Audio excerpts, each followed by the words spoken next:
Each marital relationship has its 70 itch for one party or t'other. I never really knew what the other half of myself was thinking, let alone up to, especially in my own walnut-shaped brain. The secret gardens are always a surprise to someone. It just happens all this change. Or we fossilise in yet more strictures. Is this part of a mess?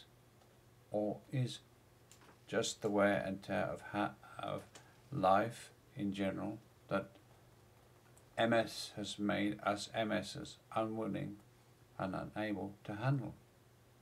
Half the prisoners in the castle dungeons are part of our vital selves in fairy stories. Such ancient tales have lasted far longer than we do. Some of them may be coming from the Paleolithic period.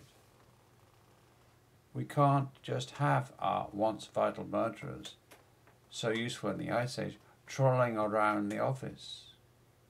I feel much of the MS tale is about keeping our disowned selves strictly bound, unable to fight or flee, was the story of my civilized compromises in orchestras.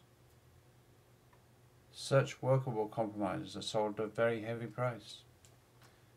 The cellist Jacqueline Dupré developed MS after her marriage to Daniel Barenboim. Or maybe the MS seeds were planted by her rape in Russia, or her father was a MI5 agent. We don't know. MS nervous systems don't like repeated compromises day in and day out. Once the damage is done, self-digesting the myelin is difficult to reverse, like domino toppling.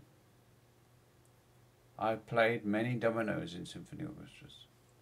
Nowhere to hide, frozen by fear, enough fairy stories of armies turned to stone. But if the prison guards have had too much to drink, or maybe smoke, something they shouldn't have done, the prisoners escape to a cock crow.